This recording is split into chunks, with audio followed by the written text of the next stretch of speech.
आज श्री सिद्धनाथ नागरी सहकारी पतसंस्था मर्यादित दहिवडी यांच्या वडूज शाखेच्या स्थलांतर उद्घाटनाचा तसेच भोसरे चौकीचा आंबा तालुका खटाव येथील 26व्या नव्या शाखेचा भव्य शुभारंभ सोहळा उत्साहपूर्ण वातावरणात संपन्न झाला। ग्रामीण भागातील नागरिकांना विश्वासार्ह, पारदर्शक, जलद आणि दर्जेदार आर्थिक सेवा उपलब्ध करून देत बचत, गुंतवणूक, उद्योग आणि स्वावलंबनाला चालना देण्याचे महत्त्वपूर्ण कार्य ही पतसंस्था सातत्याने करत आहे। नव्याने सुरू झालेल्या या शाखांमुळे परिसरातील नागरिकांना आर्थिक व्यवहार अधिक सुलभ होणार असून स्थानिक विकासाला नवी गती मिळणार आहे। या शुभप्रसंगी श्री सिद्धनाथ पतसंस्थेच्या संचालिका सोनिया गोरे, ज्येष्ठ नेते खटाव तालुक्याचे माजी आमदार डॉक्टर दिलीपराव येळेगावकर, आमदार धैर्यशील कदम, जिल्हा परिषद सदस्य संस्थेचे संचालक अर्जुन तात्या काळे, संस्थेचे चेअरमन तथा जिल्हा परिषद सदस्य अरुण गोरे, सर्व व्यवस्थापक रणजित पोळ, जिल्हा परिषद सदस्य धनंजय चव्हाण, युवा नेते विक्रमशील कदम, खटाव पंचायत समिती सभापती वनिता दुबळे,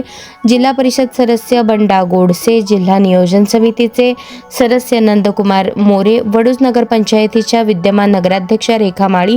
तसेच नगरसेवक, नगरसेविका, भोसरे चौकीचा आंबा आणि परिसरातील गावातील ग्रामस्थ, श्री सिद्धनाथ नागरी सहकारी पतसंस्थेचे पदाधिकारी, संचालक, अधिकारी, कर्मचारी, सभासद, ग्रामस्थ व हितचिंतक मोठ्या संख्येने उपस्थित होते। या नव्या उपक्रमासाठी संस्थेचे सर्व पदाधिकारी, संचालक मंडळ, कर्मचारी, सभासद आणि हितचिंतकांचे मनपूर्वक अभिनंदन आणि हार्दिक शुभेच्छा। या शाखा परिसराच्या आर्थिक प्रगतीचा नवा अध्याय ठराव्यात हीच सदिच्छा।